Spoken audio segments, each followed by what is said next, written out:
We are back, and for once, I have remembered everyone not to start the podcast with "Hello, everyone, welcome." No, no, no, no, no. I've started with something completely different, and then ruined it. But then, hey, why not?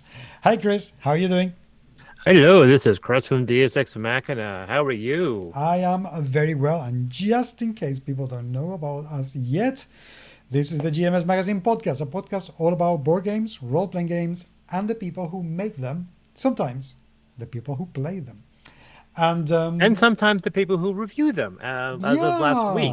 yeah, That was a really, really good one. I really enjoyed that conversation. me too. Um, What did we talk about? well, we're talking about to Matthew, our guest from last week. I will say there was a very interesting conversation I had with Matt later on. They had a conversation. They brought up because we had talked about Jesse Gender. For those people who don't know, Jesse Gender is this astoundingly talented, long form essayist that covers science fiction and Star Trek very specifically, and also other issues dealing with LGBTQ plus, specifically trans issues. And I will admit that I have it's an education. Listening to somebody who's that well spoken and well written, it's very transformative. It's an easy way to convince me of your ideology when you're that well spoken, and also it's also very open and welcoming and very accepting, and I do really appreciate that. And I made a comment about Jesse and the extents they did when they transitioned, and the fact that one of the things Jesse focuses on a lot is sexuality with themselves, and sexuality as it applies to certain things that they love, like Star Trek. There's a 5-hour retrospective, and one of the aspects of Jesse that I admire is the fact that she does not in any way hold back. She dresses very revealing. And I made a comment the fact that Jesse absolutely knows what she has and likes showing them off. And Matthew was a little bothered by that statement, thinking that I was objectifying Jesse. And my response to that, which was a very, very intelligent conversation, and we actually had reached a really good understanding, and she kind of understood my point and thanked for us for having this kind of exchange. It was the fact that Jesse embraces her sexuality. Hmm. It's part of her expression, and as a result, that is so for me. Objectification is when you say, "Oh, that person's a nice piece of whatever," but for when it comes to Jessie, it was very specific. And the fact that she expresses herself sexually, takes pride in it, offers education at the same time about it. Um, and for me, like I said, it's she discusses it at length. She's not skittish in the slightest bit. I celebrate her bravery, putting herself out there as both a trans woman and someone able to have a frank discussion about sexuality. And I made the comment because after watching over 15 hours of her videos, it's clear her sexuality and being physically attractive as an outward expression that she takes pride in. Hmm. She's making a statement. And I think she is wonderful for us. For those people who haven't figured out who I'm talking about yet, go find Jessie Gender, especially if you're a Star Trek fan. If you're a Star Trek fan, you're not going to find a single person that's better when it comes to covering that subject. Well, I think the thing about objectification is there are two things about that. One is that, as far as I'm concerned, objectification is when you are reducing the person to just that aspect, and Yeah. that is what you consider to be valuable, or what you consider that adds a value to, or the majority of value to the person, which I think that is completely wrong. I mean, I don't know, Jessie. I haven't seen any of her videos, so I cannot comment on that. But Mm. when I feel, as far as I'm concerned, if you were saying you watch her videos because she's voluptuous or whatever it is that she is, then I would say, yeah, you are objectifying her. But the fact that she uses that, I think people should be entitled to do that. And we should be able to celebrate that, because people do go through some lengths to make themselves feel good about themselves. And why should we judge that? And I think Why? especially when it comes to an individual like that, that it has that transitions And as a result of their popularity, especially because they've gone after J.K. Rowling, and J.K. Rowling even retweeted Jesse in an attempt to attack Jesse. Jesse's gotten unbelievable amounts of hate, and you would think that much harassment would result in her kind of fleeing and retreating, and instead she goes the opposite. She goes, well, here they are, and here I am, and so forth. So anyway, that was a very, very interesting conversation, and like I said, another recommendation for somebody who's already at like 300,000 subscribers with Jessie. So she does not need my support.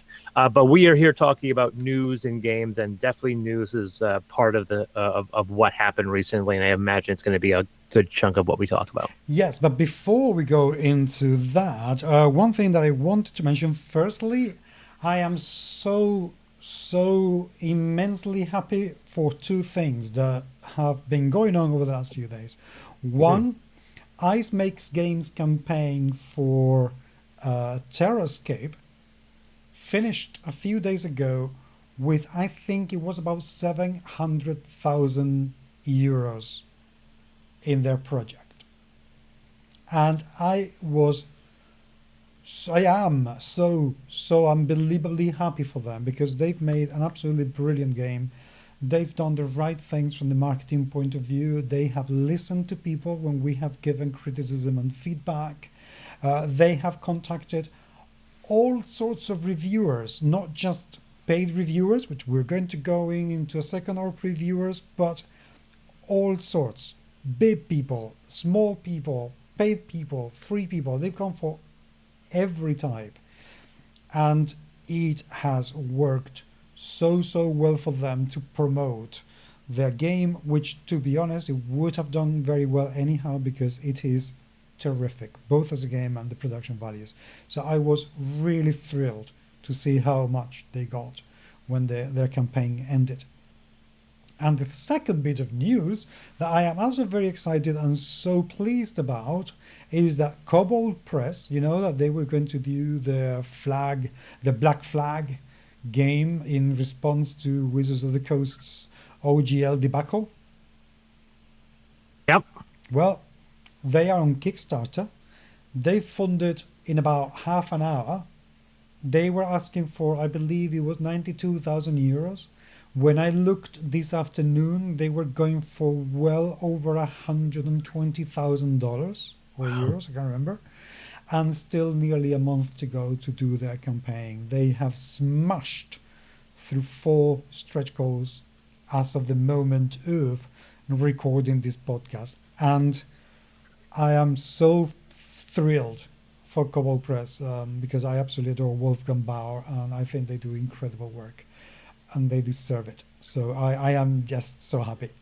Today, as far as I'm concerned, it's a good day, both for board games and role-playing games. Nice. So all this positivity, and now we're gonna swing it around. And I those people, I saw one of those things where I am intentionally trying to twist things into a negative, but unfortunately, it's something that did pop up. I will, if you care, I will give people a background on everything. Go ahead, please.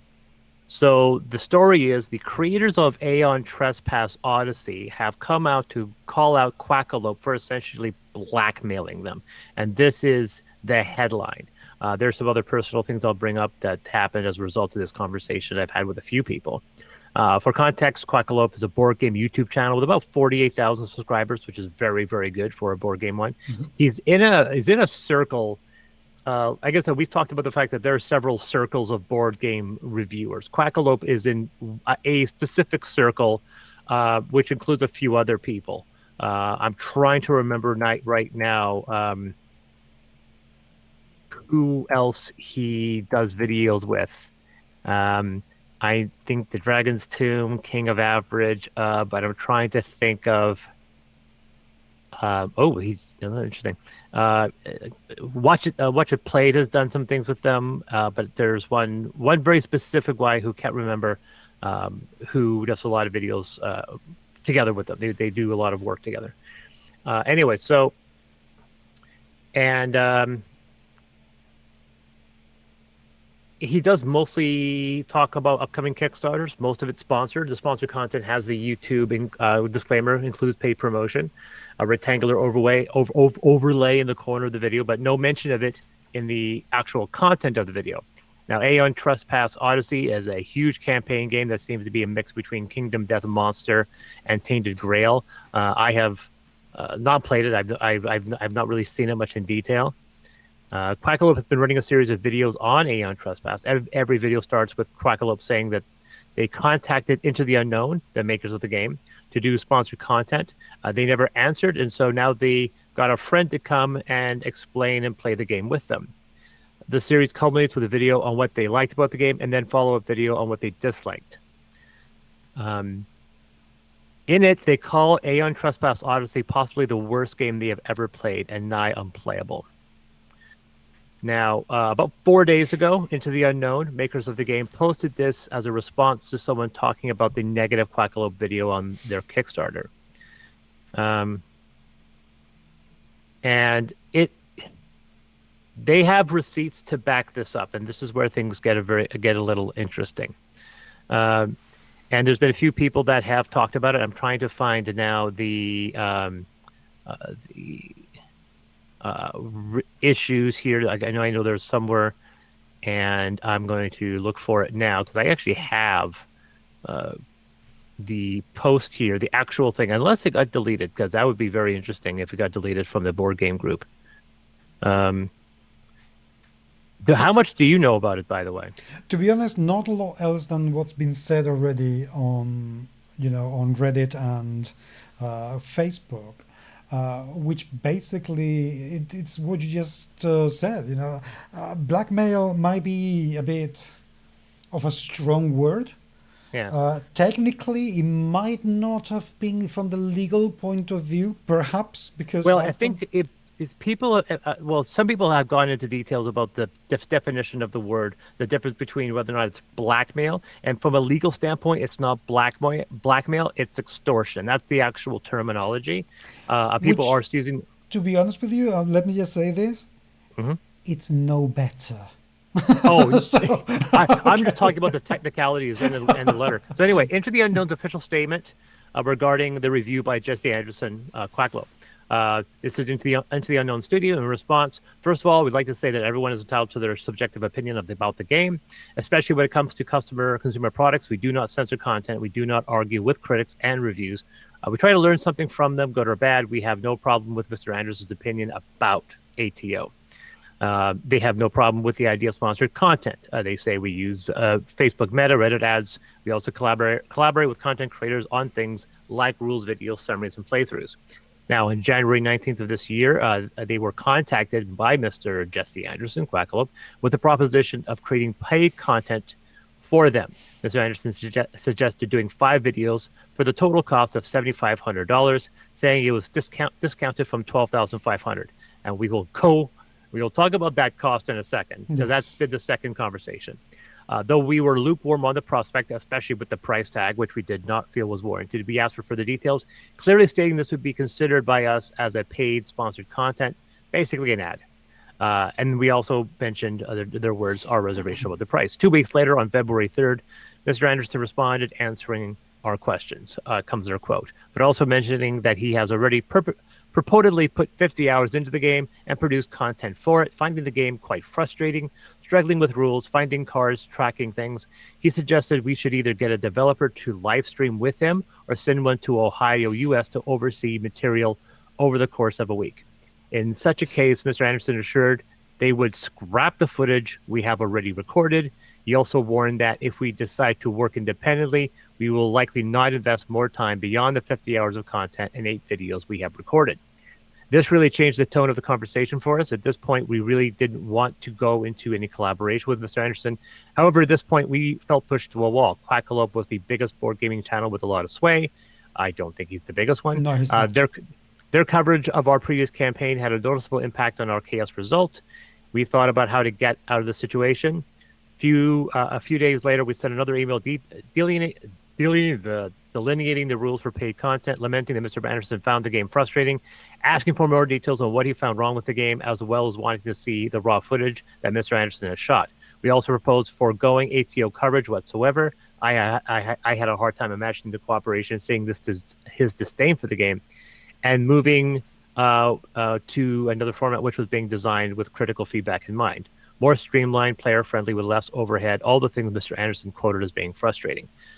A week later, Mr. Anderson sent us an email but failed to respond to most of our questions or suggestions. He did not provide any raw footage nor gameplay notes, doubling down on reshooting the ATO material. At this point, we broke off communication, hoping this would go away. At the end of March, our development reached out for a possible first impression video of the game. Mr. Anderson responded saying it was too late, that he would proceed with the original footage, including some gameplay, a positive video, a negative review, a KDM versus ATO, and some more. There was nothing to add at this point, so we thanked Mr. Anderson and finalized our communication.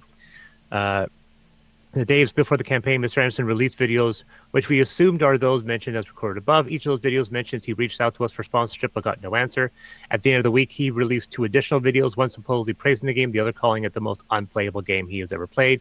In that second video, Mr. Anderson openly talks to us, the developer of the game, again offering his services to consult on game design. On Friday, I've made an offhand comment about the subject. None of this is something I would normally mention. We even posted Mr. Anderson's coverage among the others in our update unprompted. However, seeing repeated comments from our backers, I could not shrug off the feeling that we were in a different position, less known, without a game on the market to defend itself. Basically, your first-time Kickstarter creators. This would have been a dramatic impact on our company, games, and employees. Before you'll find a full recap of our conversation with Mr. Anderson. So they do have several messages at this point follow, but like I said, it all comes down to, he assured that they would scrap the footage they have already recorded, and also warned that if we decided to work independently, we would likely not invest more time and so forth. So this has been the thing. And then just an hour ago, I might add, I have not seen it, but Jesse has made a statement.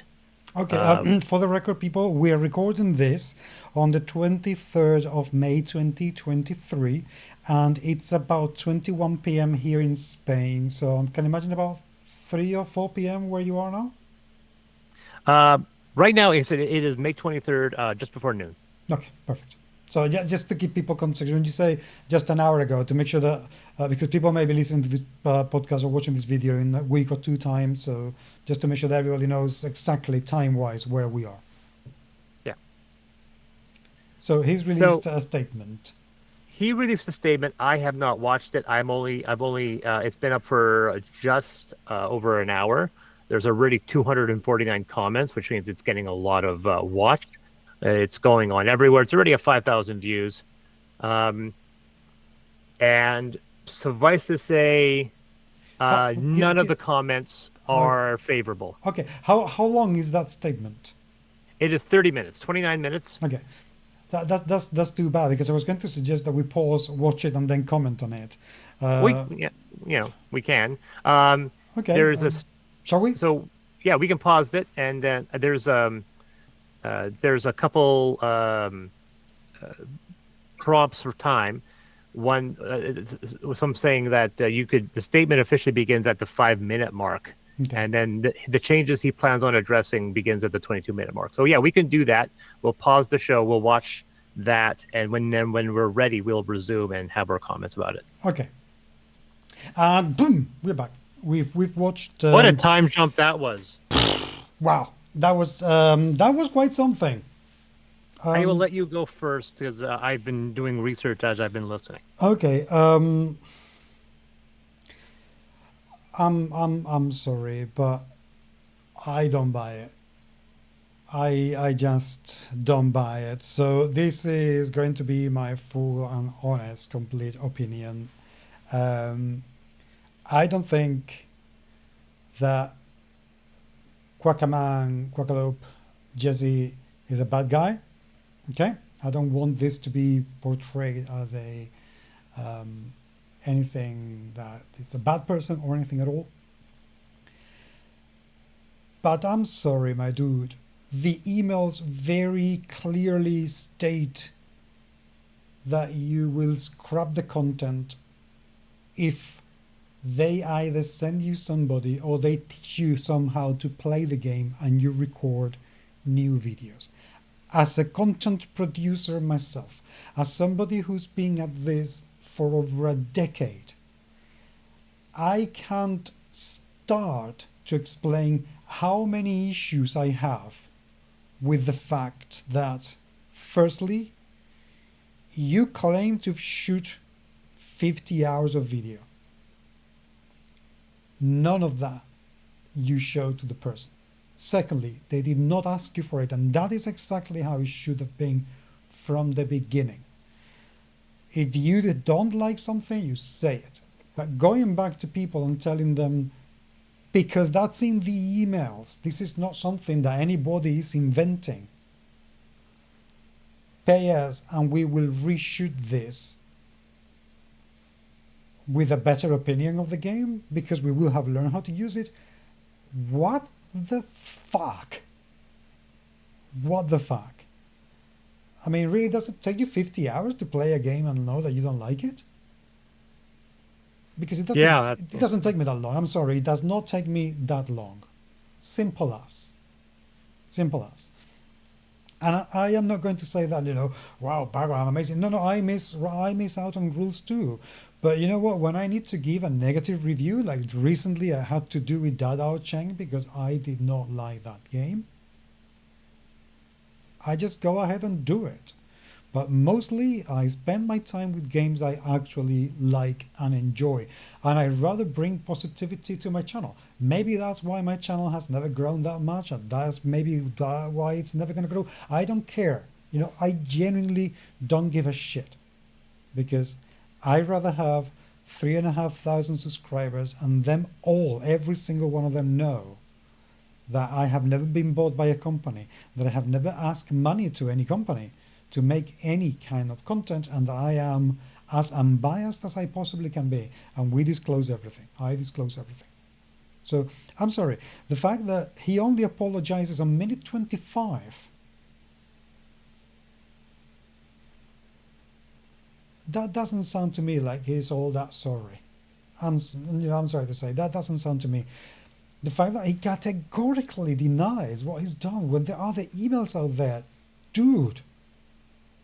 Stop. And I am going to be brutally honest. I felt that was very much a performance, trying to garner pity from people. Because, oh my God, what's going to happen to the channel? What's going to happen to the channel? Is that it's going to continue?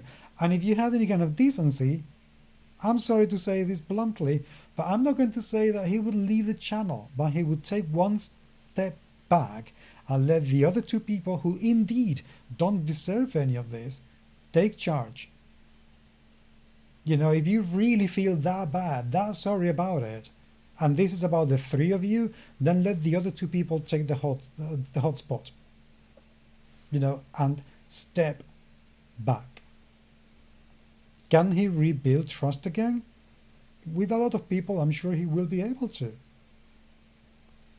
But I think the problem with this is that he's opened a can of worms on online coverage media, on content producing media, and the ethics of having a channel and growing a channel.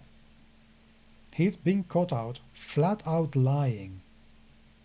And in this video, he has lied when he said he's not done what he has indeed done, because there are emails out there. So I'm sorry, mate. I have absolutely zero pity for you. I really hope you can recover from this. I really do. But I have zero pity. So that's my piece. Okay. I'm kind of halfway onto that one. I can see an apology video itself is not a problem. I know the fact that we'll talk about this in a second about how Quackalope skirts a lot of controversy, and the fact that he sometimes employs this in order to get views, in order to get subscribers and generate revenue, because that's how he generates revenue. He generates revenue from his channel. Mm-hmm. And so sometimes negative of coverage can actually be positive. It's the net you have to think about. And in the time that we started this podcast and have then started recording again after watching it, he's lost 100 subscribers just in that time period. Because a lot of people are not accepting that, because it came out to being like, he apologizes really 3 minutes before the end of the video, spends the vast majority of it trying to explain himself, and he doesn't do it very, very well. I can see how his statement, like the original emails, could be misinterpreted, but I think it's plain as day that he said it. Like I said, ITO have the receipts. They have the emails, and they posted it.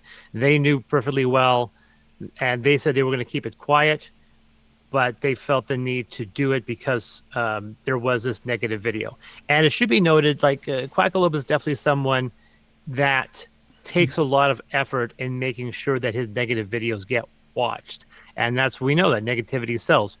And it's unfortunate. I wish that it was more owning up to what happened instead of just flatly denying it and then saying, we'll do better by doing this. I go, well, if you were 100% innocent in this matter, why are you...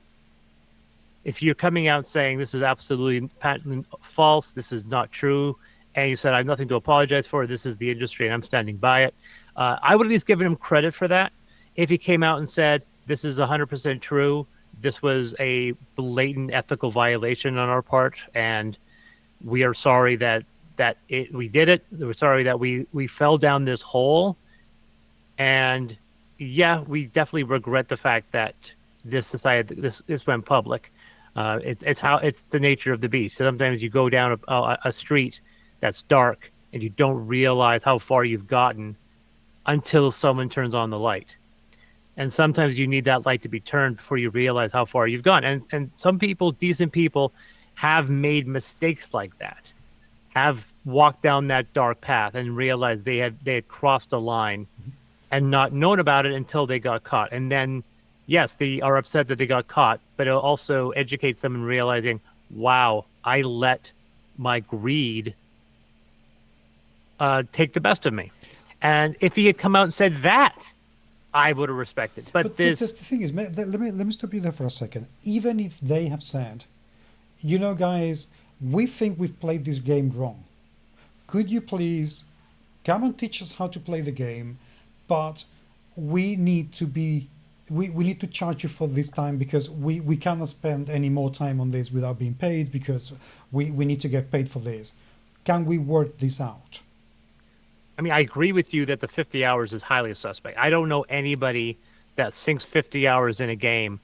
Like, feel of it, like 50 hours, that's 9 hours a day. For 5 days, correct.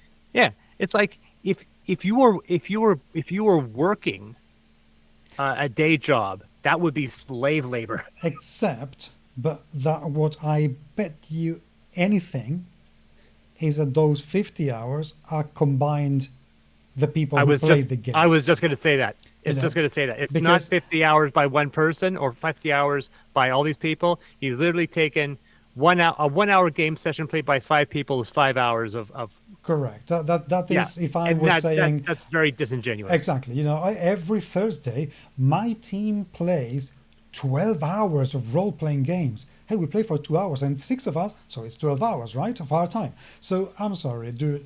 No. But again... But people have done this.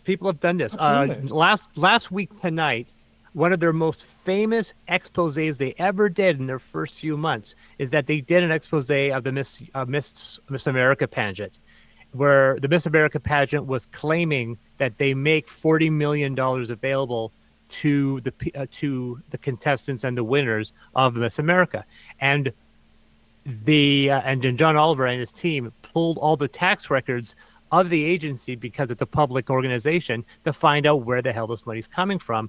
And he discovered the exact same thing, that they had taken all the potential scholarships that they could get from every single source and added it together. And they made a joke the fact that there's no way that you could go to all of them. You're not James Franco. And the thing is that they took all the money that's available and then added it up together. But it's disingenuous because there's no way anyone could ever claim that $40 million. But anyway, I mean, admittedly, we are just elucubrating on that. We think that is what could have happened, that they are claiming, 50 hours because 5 people played for 10 hours and then produced whatever amount of... Because the other thing which I find very disingenuous is whenever I have recorded a playthrough, and I haven't done that very many of them because I don't particularly have the time and not very many companies have approached me. But for instance, when I have done it for Draco Ideas or Eclipse Editorial, we have actually recorded the game. And if the game is 2 hours, then we've recorded for 2 hours. That's 2 hours of gameplay done, playthrough done. And that is what you do. That's it. So is there any post-production or apart from that? In my case, there is a little bit because my post-production is tiny and I don't post-produce a lot. Martin does most of that. But again, even if you really want to spend that long producing and post-producing videos and you want people to pay for you for that, which is absolutely fine by me, not that way. Not in exchange for scrapping footage that you have already done. I have been in the situation. I remember many years ago reviewing a game. We used to do a podcast in which we would record the initial impressions of the game. We would play for the first time and then we would record our initial impressions of after a one play. And there's a game out there called 12 Realms from a company, I think it doesn't exist anymore. And we hated the game. We absolutely hated it. None of us liked it. We recorded it and we contacted the publisher and we said, hey, this is a private listening of what is going to come out this coming Wednesday. Is going to come out. And how about you come to the show, we do an interview, and you address the issues that we saw during our play. They came along, we recorded the interview, and it was absolutely fine, and we developed a very, very healthy relationship with them. That is how you tackle those things. That's how you do it. Hey, we didn't like this. Could you come here, could you be on a live stream with us on Game on Tabletopia or whatever one of those? Can we play a game live so you can tell us where we went wrong and we can talk about how good or bad the game actually is? That is how you tackle it. But pay me $7,500 so we can record the videos and these ones don't get shown because maybe we got things wrong? Fuck that. No. Yeah, so on to the other thing, other aspects of what we're talking about. There was a lot of conversation regarding his relationship with other people. Now, Jesse, there has been some assumptions, and I said assumptions because there's been recent on this. There was another public statement made by this individual, namely Boardgame Co. I can't remember the guy's name. He has almost the exact same number of subscribers, 49,000. And he got dragged into the controversy because Boardgame Co. and Quackalope, a lot of people assumed that they had a working relationship, friendship. And I can see why. Now, Boardgame Co. is one of the few people who did do some coverage for My Game Naramata because I asked him to. He does do stuff like that for free. There was never a conversation for paid content. My issue with Boardgame Co. from an ethical standpoint is that I don't appreciate that his approach to the industry is the resale market. When he looks at Kickstarter, he doesn't look at whether or not a game is fun or enjoyable. He looks at what can you sell this for, and can you make your money back, and can you make a profit off of reselling this game? And I'm not a huge fan of that, but he used to do a weekly stream going through all the Kickstarters, and that was his primary thing about Should you back this game, and why? Now, Board Game Co. I can't remember his name. Just made announced a stance on this as well, and he publicly has distanced himself from Quackalope. He has said that they do not work together anymore, and they haven't worked together for a year. He says that they split, and he says because of a difference of opinion or different, or they have different approaches and different opinions of the industry. He was being very, very diplomatic without saying, I don't like the way he approaches the industry and approaches his channel. And he said it, he implied that without directly saying, but he did make a statement. He made it. He explained it all in the first 3 minutes of his 30-minute video that he does not work with Quackalope. They are not. They do not do content together, and they don't do any collaborations because of a disagreement on content. There was a lot of assumptions, and I'll be honest, right? One of the first initial assumptions why people assumed why Board Game Co. and Quackalope were friends, beyond the fact that they did videos together. They are both Jewish. They both are very open with their faith. Quackalope, I think, more than Board Game Co. And we have we assume that this is how they basically got to know each other. But it seems to be that relationship has splintered, and he is because of the controversy, he's lost subscribers as well. He's lost about 100, which puts him below 50K. He had about 50K, now he's 49.9. So he realizes he's losing subscribers because people think he's friends with Quackalope, and he made a statement saying that's not the case. We do not collaborate. There's a lot more to Board Game Co. I don't subscribe to him because I'm not a huge fan of his content. Now, also, I'll state that this is not the only time Quackalope has encountered significant controversy. Mm-hmm. Their channel, the channel in question, has had numerous issues.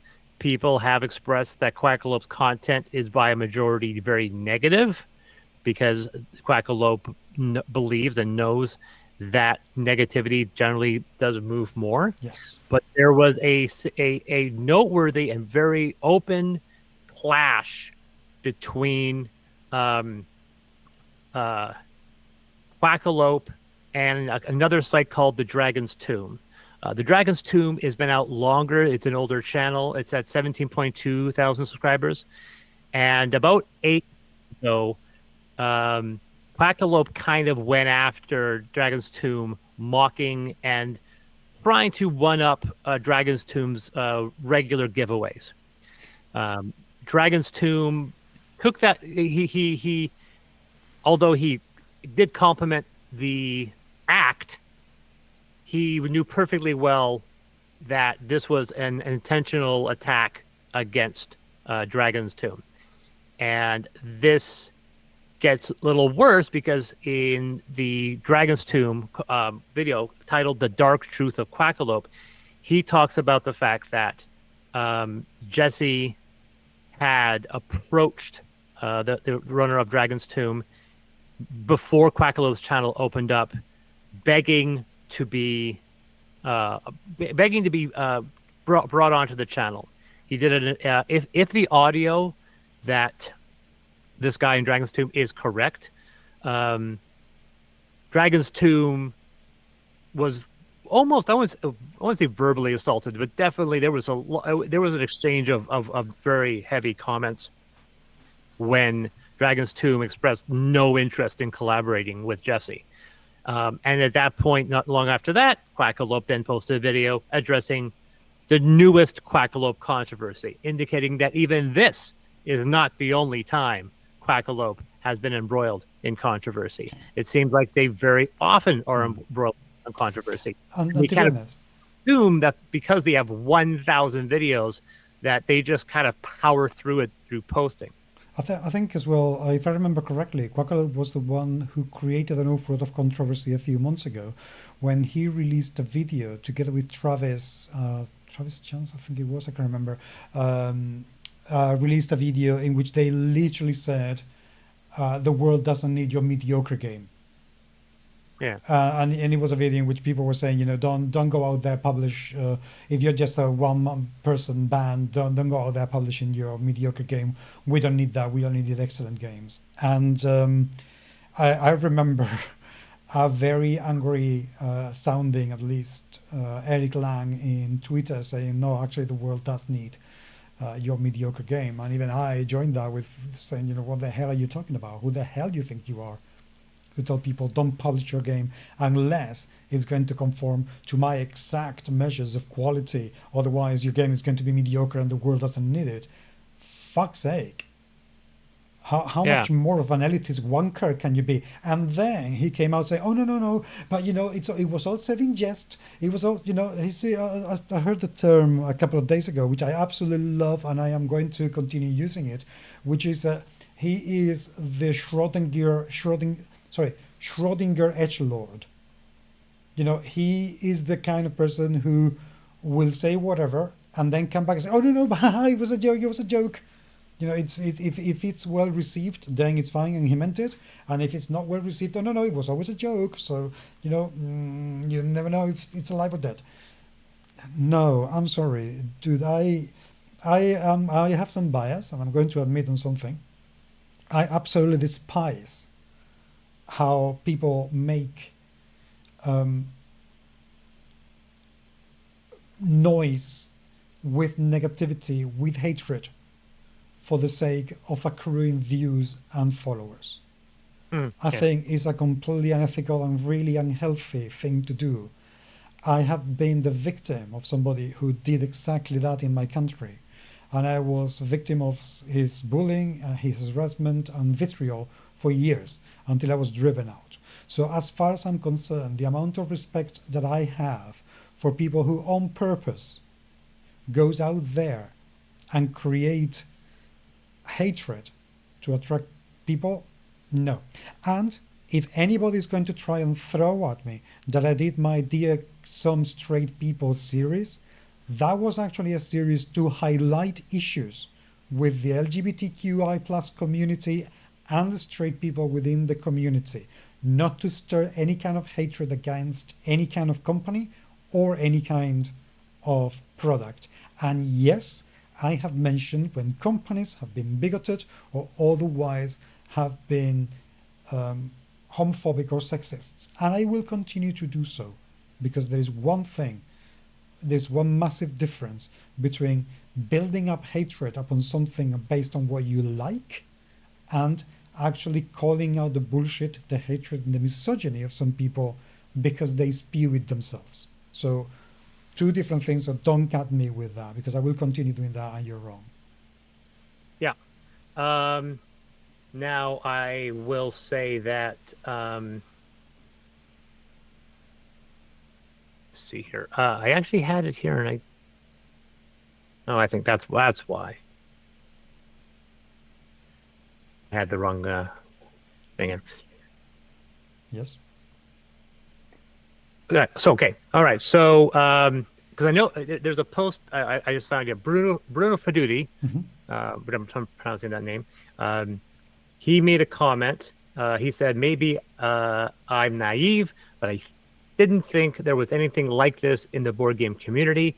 Reading almost only text reviews, I had never heard of Quackalope before. I am shocked by what happened. Even more, I am surprised. Paid reviews is an issue that can be discussed. One can do paid and honest reviews, and I know some who do it. This, however, is not paid reviews. This is blackmail. Once again, it's extortion. Now, and then of course your post pops up where you say, "I will say this gently, for the love of all that's holy, stop pandering to the influence mentality." Now, it's one thing. There are quite a few publishers, game content creators that I am curious about the ethics that they choose to endorse. And some of the channels that we have criticized have been some channels that actually have in some ways better policies regarding that. Rado, for example, doesn't do reviews. He's just paid previews. He's open about it. He has never expressed it. He is a hype machine and he's fine. Dice Tower, on the alternative, have stopped doing a lot of the paid previews because they want to be a review channel. And so I kind of respect both those decisions. But when we dealing with other channels in that fit that middle ground, ones that do reviews and also paid previews, it can get a little tricky. And this is not just the board game community. Tabletop does as well. Although, as a tabletop role playing, although that community is smaller, and I'll say that at no point have I offered to pay for a positive review, nor have I ever been told I will give you a positive review if you pay me. There have been a couple of requests for free games so they can review it. That's something else. I generally am very picky on who I send content to. For physical content, PDFs, I'll send it to anyone who asks.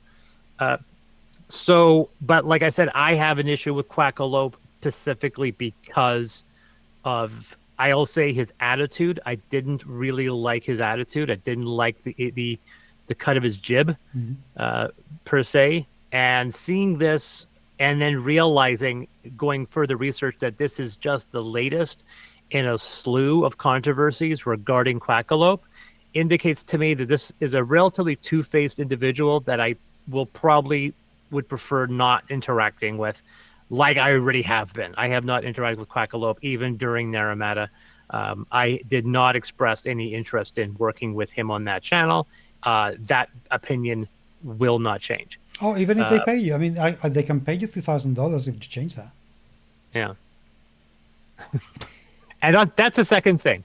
When did that become, like, good Lord?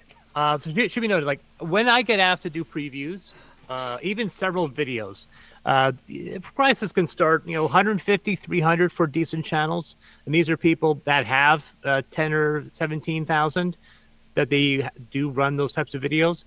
And I have seen it as high as $750, $500 for gameplay. I paid $500 for gameplay for Amethyst. When Amethyst launched, I paid some money for 2 sessions to be played. And I have done that. I can't remember what I paid Game Boy Geek to do the preview for Naramata. His review was not paid for. He did that out of the goodness of his own heart because he actually enjoyed the game. And I will admit that, I did pay Game Boy Geek. I can't remember. He was the cheaper of the group. Rado was $800 and did not even include Rado doing it. And I didn't want to have a Rado preview and not have Rado do it if I'm spending $800 on it. I have seen several other channels that have asked for $900 to $1,000, and I think they were really, really high, because I looked at their channels like, you have 5,000 subscribers. Why are you more expensive than Rado? Then there was another individual. I'm trying to remember now that I paid him. He'll review your Kickstarter for like $5. He'll literally go through and talk about your Kickstarter video, and he'll review your Kickstarter page, the positives and negatives, and give an opinion if the game should be backed. He would do this for $5. I approached him recently to do it again, and that cost had increased to $350. Sorry. And I was just like, no, I don't think so. I will not be doing that. Okay, let me stop you there for a second. But $7,500, and that's reduced from $12,000. Yeah, is insane. Give me 1 minute. Let me say something. Okay, this is an unrequested bit of advice for that person who wanted to charge you $300 to do a video about, to review your campaign. Idiot! Don't advertise or offer it that way. Offer it privately as consultancy. Establish your credibility as a Kickstarter or otherwise crowdfunding expert, and then say that you will do a consultancy service for your campaign before it airs, so you can give them advice about how to make it perfect. That is how you make a preview on a Kickstarter campaign and can ask for $300. Anything else, for fuck's sake, piss off. Yeah, unfortunately, it comes down to a point where the moment you achieve a certain number of subscribers, a lot of these guys just like, well, I'm never doing anything for free now. everything has to pay. And I've seen the worst of this being Twitch users, not even role-playing, video game Twitch users that get visibly angry and they mock their viewers for not giving them money. And it can get really ugly. I've seen it a couple times. And it's really I don't know why people think this would go over well, because it never does. But yeah, like I said, it's one of those situations where Quackalope is not going to do a particularly good job. I know he's not the only person on that channel now. I do believe, like when he said that this video going up is not his decision, he stated. Yes, well, he mentions that there are two other associates because those are the people who want to make a living out of this channel. Now, something else, I don't know how much they make out of their YouTube channel. I can imagine it must be at least a couple of $1,000s a month, based on the current number of views. I mean, they have 1.2 million views in the whole channel, and they are monetized. So YouTube can pay from pence to a few bucks for each viewing. So let's say that they're getting just 75 cents out of each viewing. They should be getting $2,000 or $3,000, and they get, as of today that I checked, 950 euros a month out of their Patreon. Now, I don't know if that is enough to sustain 3 people. Okay. But I know that that should be more than enough to sustain 3 people who've got part-time jobs elsewhere. Yeah. So here's another thing. Isaac Childress, I think it's Childress. For those people who don't know who he is, he's the guy who created Gloomhaven, Frosthaven, Jaws of the Lion, and so forth. He's the owner of Cephalofair Games. Jay from 3MBG posted the receipts, basically the entire exchange for people to see them. Isaac responded to that with a tweet where he says, I mean, it was only a matter of time before this tool followed his complete lack of ethics to some place like actual blackmail. That is pretty inflammatory. That's damning. When the creator of Gloomhaven says that about you, you know there's an issue. I just thought, so it's one of those situations where everyone's commenting on it. It for me, I think Into the Unknown did this right. Like, they're the ones getting the most positive buzz because they're the ones coming out of this and whether or not they decided to look at it and go, well, he posted a negative review, we have an accusation of direct extortion. Do we go after him? And I think it was like, oh, we should sit on it and be good people. But then after a certain period of time, they're like, oh no, this is not good. Well, I think they've done the industry a solid, to be honest with you. They've taken a huge risk by coming clean with this situation and explaining everything. It could have backfired. Thank goodness it has not, because they have highlighted something that you and I have discussed and have spoken about more than once, and is that there isn't a code of ethics within the media production for online, for tabletop games. There just isn't. There is an awful lot of people who are charging for reviews, which is as unethical as it goes. There are a lot of people charging, which is ethical, for previews, but not specifying that they are paid previews, which is unethical. So I think this comes to show that because we are a media made out of not professionals mostly, and there is nobody regulating us, there is an awful lot of shit, and I wonder how much more is going on out there. I wonder what else has happened and how many times people have decided to keep quiet, because for a small company, going against a big channel can be a death sentence. Yeah. Continuing on, just getting social reviews, No Put Included has a simple comment. They said, what a fun time to be making a video about this game right now, which I thought was funny. Like, no joke, there's now sections of the video where I'm going delete, delete, delete. To add context, a part of the review deals with a critical response from audiences and other reviewers because I think it's interesting in this case, but maybe it needs some tweaking now. In case it's not clear, one of these entities is full of doo-doo, but no way of telling who, maybe both. It's just mudslinging at this point. Now, we've had other comments of... Oh, I had it here. Let's see here. Yeah, Emery's who says, as someone who's not into the industry nor a content creator, I feel it's my duty to weigh in on the Quackalope issue.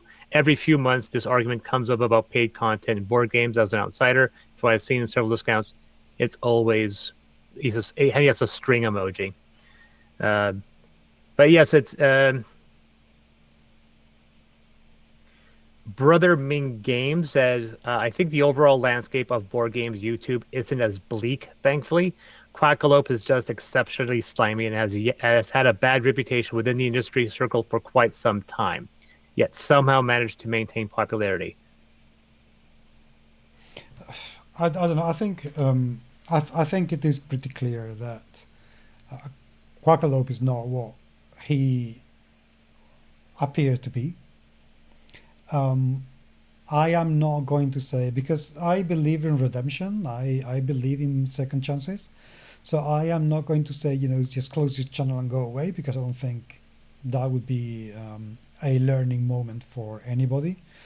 I am going to repeat what I said before. I think he should step back and let the other two people take over and become the visible face of the channel, and for him to be in, backstage, if he really wants this thing to survive.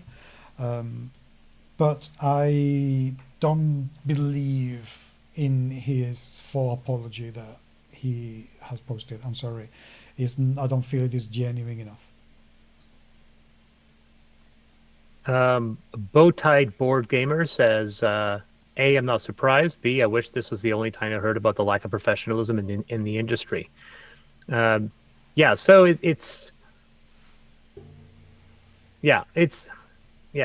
definitely the consensus is definitely not on his side, and this is unfortunately this may become a situation where he does not close the channel, but if there are other people that are relying on that channel, maybe he steps down and steps back and takes a leave of absence and lets the other guys that are running the page step up and take the foreground and try to carry the channel without him for a short time. I think that's unfortunately what's going to have to happen. Mm-hmm. But it's one of those situations where the consensus from a lot of people is, we knew this was going to happen eventually.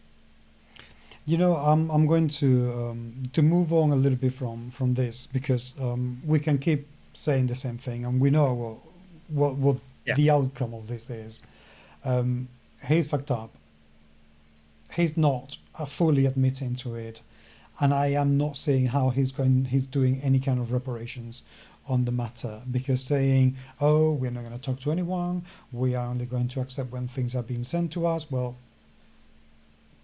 let's see how much that happens. Who's going to be paying Quackalope for paid content? But also, considering this, but also, let's be realistic here. Okay, if you really want to create a channel in such a short period of time, okay, because growing in YouTube organically and creating a community organically is very hard, very, very hard. If you really think that by doing nothing other than waiting for people to come to you, regardless of how good your content is, that you're going to be able to reach a momentum that's strong and powerful enough to sustain 3 people, 3 families, you are effing kidding me. I don't know how long it took Tom and the Dice Tower to get to a point where they could make a living comfortably out of their podcast and their channel, but it was a long time, and he was working relentlessly. For all the issues I may have with him, I cannot fault how he worked incredibly hard to make it work. And it took him a lot longer than 4 years to get that going. A lot longer. And he still has to work a lot every single day to keep it up. Because online media is fickle.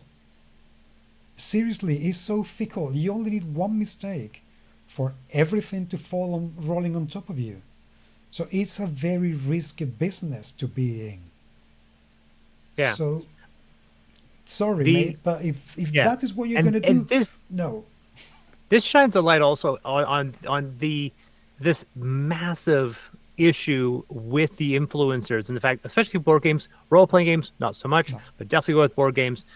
There has been this consensus, and unfortunately, it's driven heavily by us consumers, where we won't look at a game seriously unless it's covered by a half a dozen different influencers, which means these guys have to fork out tons of money to not get one, but several videos from different people to get that type of exposure. And it's very, very annoying. Okay, I'm going to say something about that, because I think from that point of view, publishers need to get a lot savvier than they are. Okay, simple as that. The reason why I said in Facebook about, for the love of God, stop pandering to the influencer mentality, is because I don't feel that just because you are an influencer and you have 50,000 followers in your channel, you're going to be the best person to promote every single game.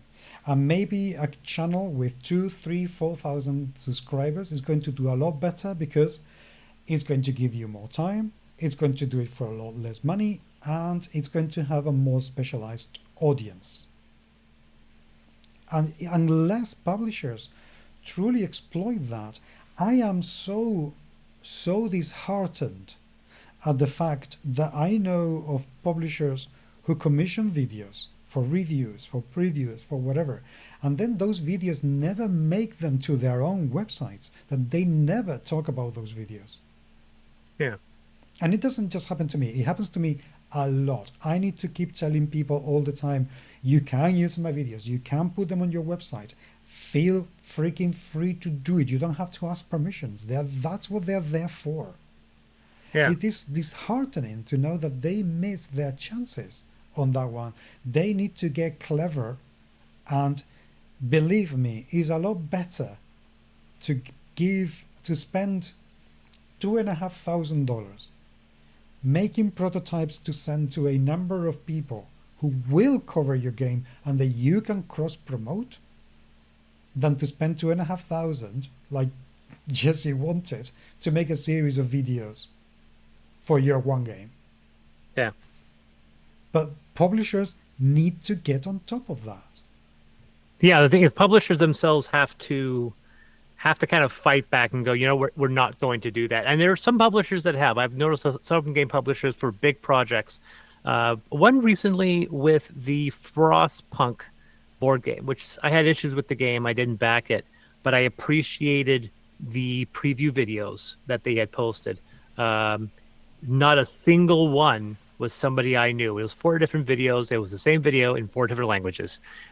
They didn't waste time with other people, and I appreciate that. And this is one of those things where I am seeing paid previews less and less on some of the biggest channels. I mean, I'm just sort of thinking now, I haven't seen a Rado preview in some time. I'm realizing now.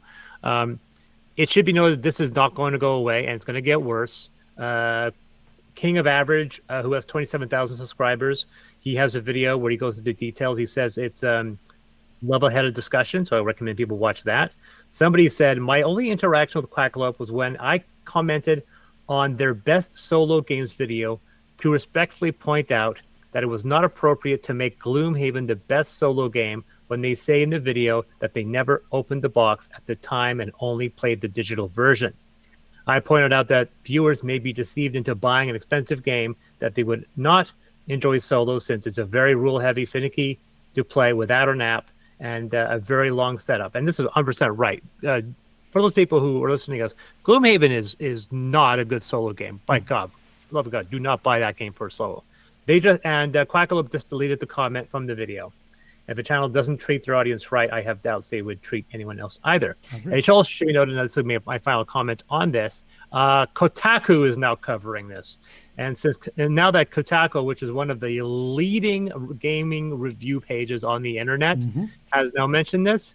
And once again, looking at the comments, there is very, very little support. I'm not surprised. There is nothing to support here. I'm sorry, and I am quite ruthless, and I don't mince my words, and I mean every single word I say when I say, I hope they can come back from it. I really hope they get a second chance. They learn what they have to learn.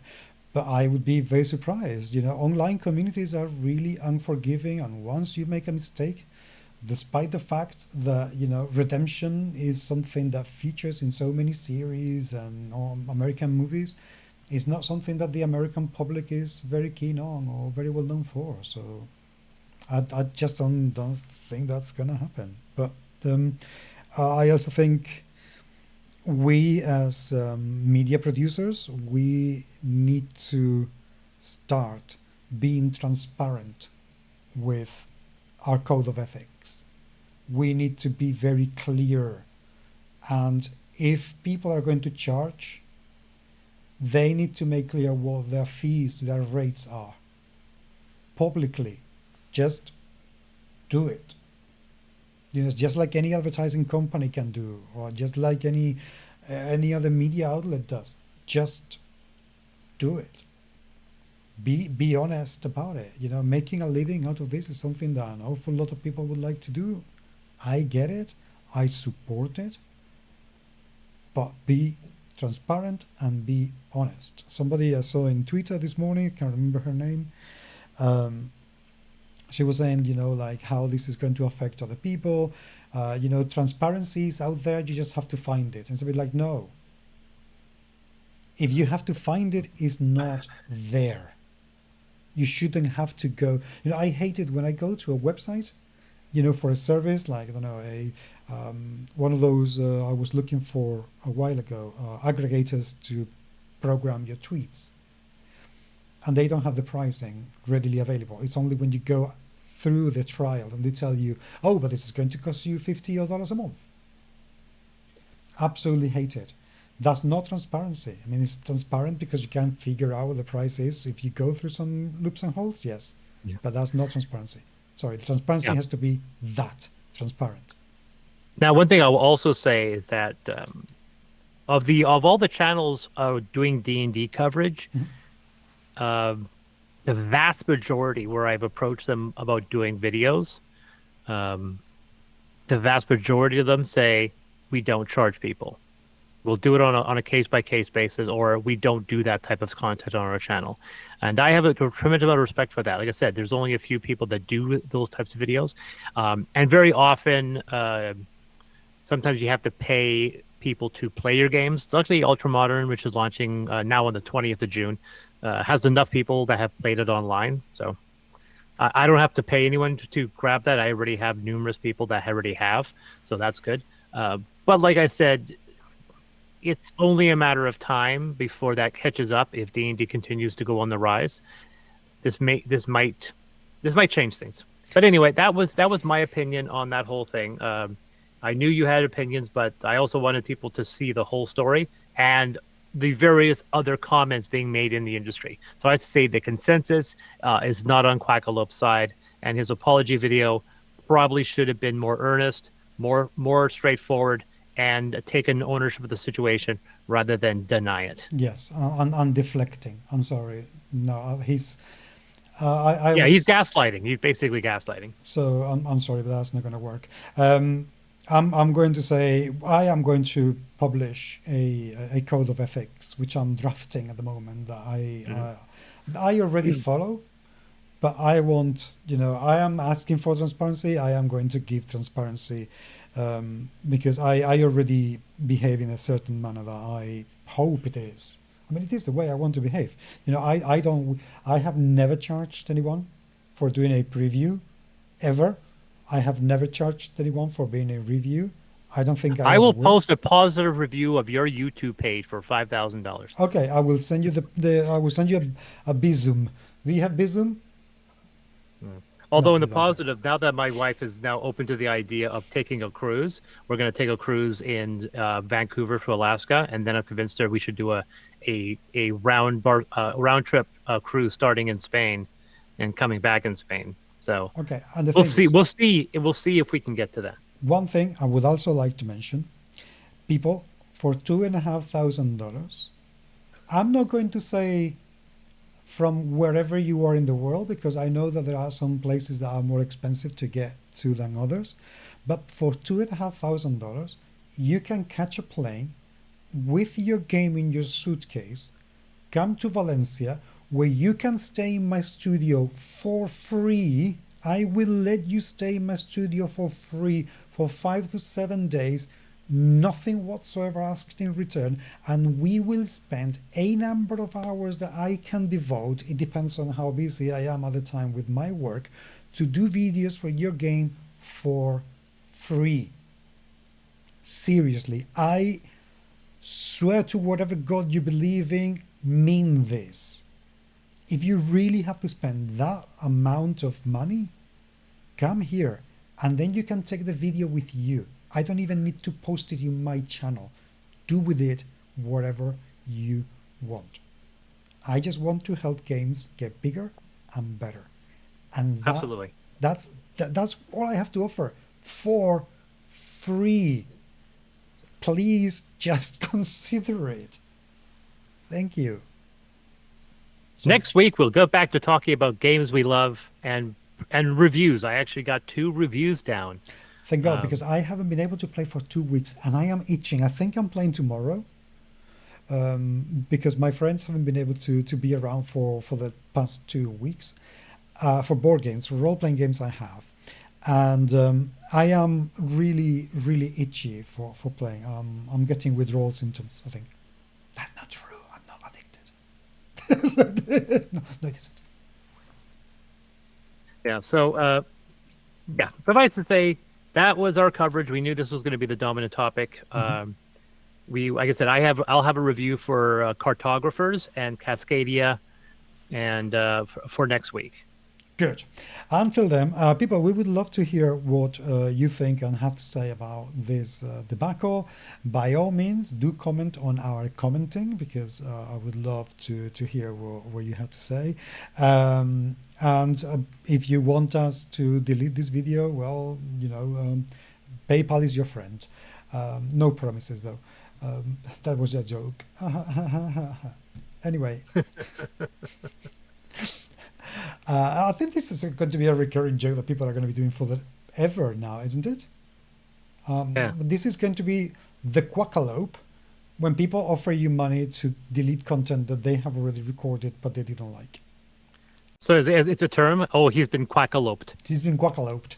We have this Streisand effect. So Yeah, this is the Quackaloped. Yeah, exactly. Wow. Please don't unsubscribe from our channel. Please stay there. Anyway, you Yes. can find me at DSS Machina on all social media channels, and now we are doing more videos on TikTok now, which is getting a lot of attention. So I appreciate the love on that one. And yourself, sir? Good. Please do find me on Twitter. I am at GMS Magazine for as long as Twitter stands. On Facebook, I am at GMS Magazine. And generally, I think I'm called Paco on Board Games, or Board Games with Paco, or something like that. In TikTok, I don't know. I will try to find how the hell to share a TikTok link so I can put it in the show notes.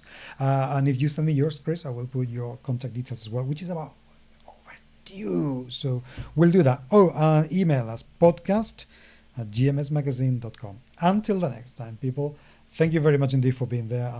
It is, I keep saying this, but it is genuinely appreciated. We'll talk to you next week.